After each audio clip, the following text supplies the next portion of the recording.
Going to be long? Take your time. Mr. Speaker. David Seymour. I'll just grab my notes. Yeah.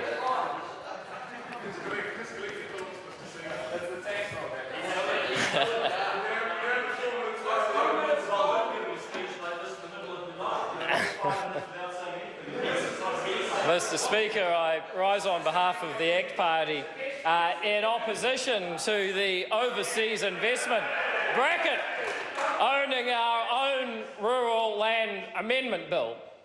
And I have to say that it's interesting to look across at the Labor benches and see a veritable line of pop guns sitting in the front row when they have a howitzer sitting in the back row.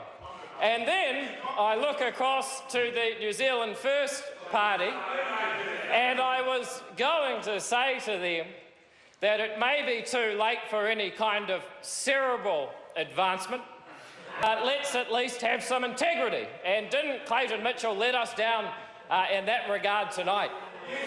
But here is Phil Goff, who has the brains, but I cannot believe for a moment that he really believes what he has just said. And it comes down, Mr. Speaker, to the pronouns and the title of his bill, owning our own rural land.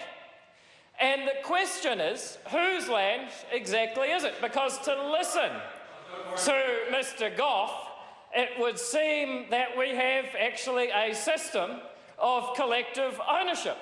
No matter that the vendor of the land, who legally has the property title, has considered their options, has accepted a price and decided to enter into a voluntary contract to make a sale, the problem is that this mystical we has decided they do not agree. And who exactly is that we? Well, let's get down to the dirty little secret of the Labor Party in the last 2 weeks, and this bill in particular, is that they are attempting to do something that is legally impossible. And that is to identify the culture and the genetics of the person who has the beneficial interest in the ownership of a piece of land. That's what it's really about, and he didn't mean it to come out, but it came out. And sometimes, if you have to say you're a lady, as Mr. Tabato knows, you're not.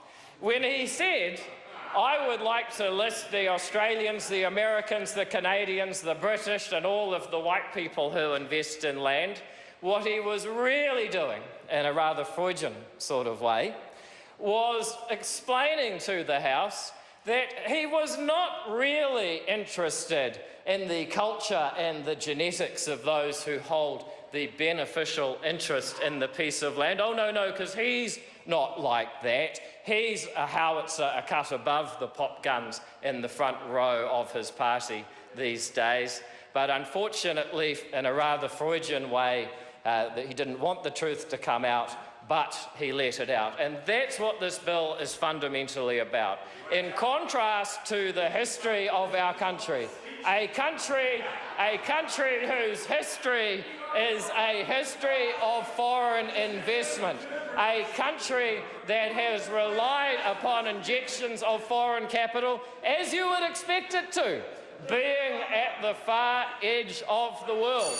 A country that has paid a 2% premium on foreign capital throughout its history, and which explains much of the New Zealand productivity paradox. A country that, as mentioned by the very fine member who's generally a socialist, Brett Hudson, but who joins the ranks of the free marketeers tonight, that we are 49th out of 54 when it comes to the permissiveness to foreign investment, much of which is due to restrictions around land already.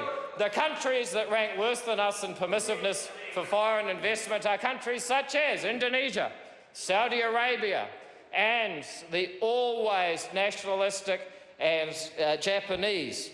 Those are the countries that are more restrictive than us to go worse than that would be inimical to the interests of New Zealanders, and particularly the vendors of New Zealand land, who have every right to sell it to whomever they please, no matter what their cultural and ethnic origins may be. And what a shame that Mr. Gott came to this House to discriminate on that basis. The member will retain his seat.